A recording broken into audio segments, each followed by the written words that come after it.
Bonjour, bienvenue sur la chaîne PronoWin. Aujourd'hui, pronostic du jour et bilan de ce mois d'octobre où finalement je vous ai pas donné de pronostic donc pour ces derniers jours, mais j'étais présent sur Telegram. D'ailleurs, je voudrais juste vous signaler que mon lien de Discord et en même temps de Telegram, je vous les mets dans la description juste en bas. Donc allez-y, venez me rejoindre sur Discord et sur Telegram. Je suis pas mal présent en ce moment sur Telegram où je vous ai donné des derniers pronostics donc pour cette journée donc de ce samedi, et aussi je vous ai donné des pronostics pour ce vendredi. Aujourd'hui, donc ce samedi, je vous donnais un pronostic, un combiné sur une cote de 2. Évidemment, il est passé. Donc venez me rejoindre, c'est important. Abonnez-vous, et si vous n'êtes pas encore abonné, je vous invite à vous abonner aussi sur la chaîne YouTube, et surtout n'oubliez pas les pouces qui me servent au référencement sur YouTube. J'en ai énormément besoin, tout comme les abonnés, et je remercie les abonnés qui m'ont suivi d'ailleurs sur ce mois d'octobre. Un gros bisou à vous et je ne vous oublie pas. Allez, débrief donc pour ce mois d'octobre. Donc je vous ai donné 19 pronos. Sur les 19 pronos, 12 pronos gagnants, 7 pronos perdants. Ce qui me donne 63% de pronostics gagnants donc sur ce mois.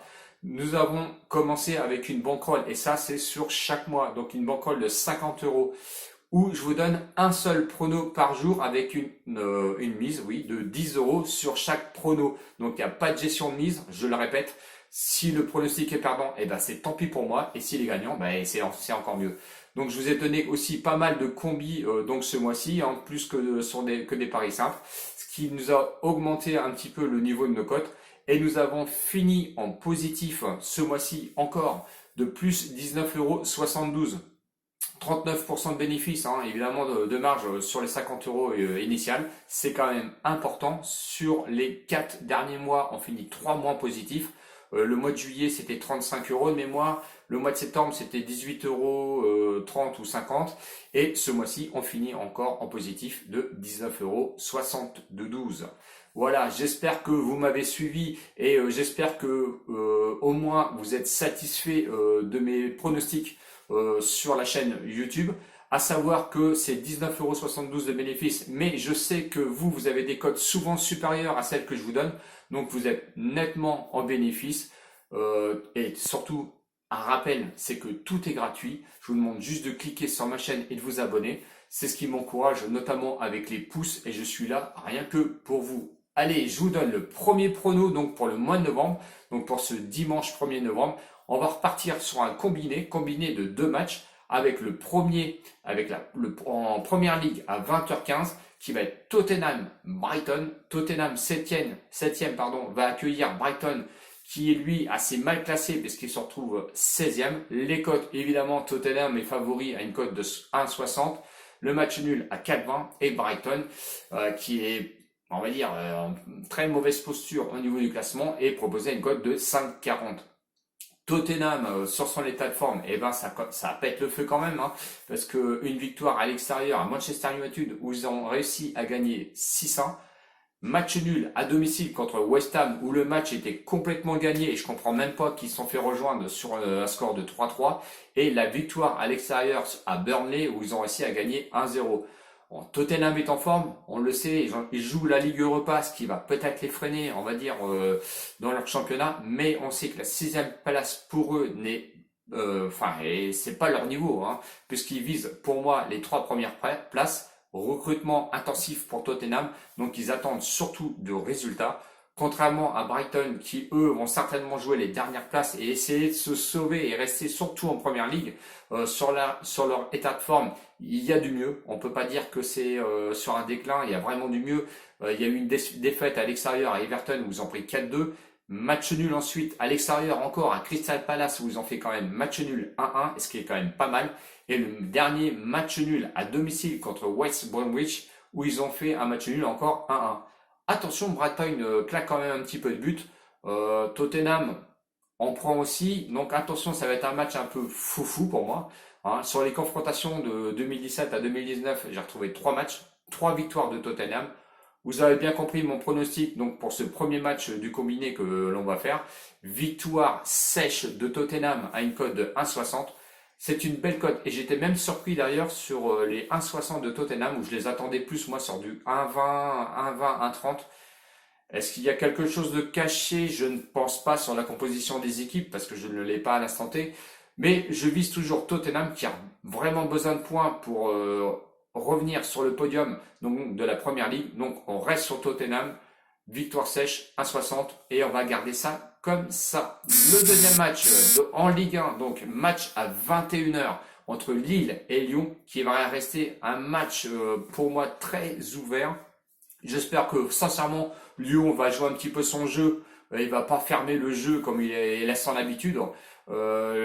Les cotes, évidemment, Lille n'est pas favori parce que je sais pas pourquoi les bookmakers ont voulu mettre absolument Lyon à une cote préférentielle en tant que favori.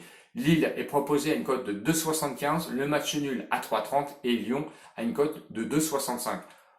Sincèrement, je comprends pas, et ça je vous le répète assez souvent, hein, c'est le petit jeu des bookmakers. Donc, quand on ne s'y connaît pas trop, on essaie de miser dans la cote un petit peu des favoris, là où c'est le plus sensible. Donc là, ils ont mis Lyon. Quand je vois pas le match, mais le jeu saccagé de Lyon, sauf le dernier match que je n'ai franchement pas vu contre Monaco, où ils ont gagné 4-1, moi, je reste très sceptique, notamment que Lille, deuxième quand même sur son terrain, c'est quand même assez du costaud. Quand on regarde l'état de forme, c'est 2 victoires, un match nul. La victoire à l'extérieur quand même à Strasbourg où ils claquent 3-0. Victoire ensuite à domicile contre Lens 4-0. Et à l'extérieur où ils arrivent à faire un bon match nul contre Nice 1-1. Attention, meilleure défense de Lille quand même sur le championnat pour l'instant. Lyon, lui, de son côté, sur un état de forme assez variable avec les 2 dernières victoires, mais ils avaient quand même fait un match nul à domicile contre Marseille 1-1, et quand on connaît le niveau de Marseille, qui n'est vraiment pas terrible, on va pas dire que c'est un exploit. Victoire à l'extérieur à Strasbourg 3-2, mais sur ce match-là, franchement, Strasbourg était complètement passé à côté de son match, et je ne le voyais pas du tout Lyon gagner à ce moment-là. Franchement, Lyon a eu des boulevards pas possibles au niveau de la défense de Strasbourg en première mi-temps. Et franchement, je pense que c'était une victoire un petit peu volée. Dernière victoire donc à domicile contre Monaco où sincèrement j'ai pas vu le match. Donc je vais pas aller mettre un petit commentaire dessus. Je pense que s'ils en ont gagné honnêtement 4-1, c'est qu'il y avait quand même du jeu et que est-ce que leur jeu commence à se mettre en place et ils commencent à se faire confiance les uns les autres, c'est possible. Sur les confrontations de 2015 à 2020, il y a 6 matchs, 3 victoires pour Lille, 2 matchs nuls et une victoire seulement pour Lyon. Bon, alors le pronostic va être assez, il va être pas facile car comme j'ai pas vu le dernier match de Lyon, je sais pas ce qu'ils ont proposé comme jeu. Je connais par contre le jeu de Lille à domicile. Est-ce qu'il est capable de faire aussi à l'extérieur? La seule contrainte qui va pouvoir y avoir, c'est les matchs d'Europa League qui va à mon avis rester un petit peu dans leurs pattes. Donc mon pronostic, on va jouer le 1 et le N. On a l'habitude de le faire parce qu'on le fait régulièrement. On va répartir un petit peu les mises. Donc on va partir sur la base de Tottenham à 1,60 avec la victoire de Lille à 2,75 qui nous fait une cote totale de 4,40. C'est pas mal. On va mettre 5 euros dessus et on va pouvoir gagner 22 euros. Et le deuxième combi, donc on va garder la base de Tottenham à 1,60 avec le match nul donc entre Lille et Lyon à 3,30. Ce qui nous fait une cote finale à 5,28. On met 5 euros dessus, ce qui peut nous rapporter 26,40 euros pour 5 euros. C'est quand même pas mal. Donc la mise totale correspond à 10 euros comme d'habitude. Donc je vous répète, on garde la base Tottenham sur les deux combinés à 1,60. On prend la victoire de Lille à 2,75 et l'autre on prend le match nul à 3,30. Ce qui nous fait des cotes totales sur le premier combiné à 4,40, l'autre à 5,28. 5 euros sur chaque combiné. Je pense que en toute sincérité ça peut passer à moins qu'on nous cache quelque chose donc du côté de Tottenham. Après je ne vois pas Lyon aller gagner à Lille en toute sincérité. C'est notre premier pronostic donc pour ce mois de novembre. J'espère qu'il va passer, qu'il sera bon. J'espère que la vidéo vous a plu et qu'il vous a aidé un petit peu à faire votre choix donc pour ces paris de ce dimanche 1er novembre. N'hésitez pas à mettre des commentaires si vous avez besoin de conseils sur certains matchs. Je sais que certains ont l'habitude de le faire, donc allez-y. Je réponds comme d'habitude, il n'y a pas de souci, même si parfois je peux être long à répondre. Si vous n'êtes pas abonné, je vous invite à vous abonner donc sur ce rectangle rouge que vous avez juste en bas. N'oubliez pas les pouces, ça serait super sympa de votre part. Je vous attends donc peut-être pour une vidéo demain, c'est possible. Ciao, ciao, Willy Winner, et à bientôt. Salut!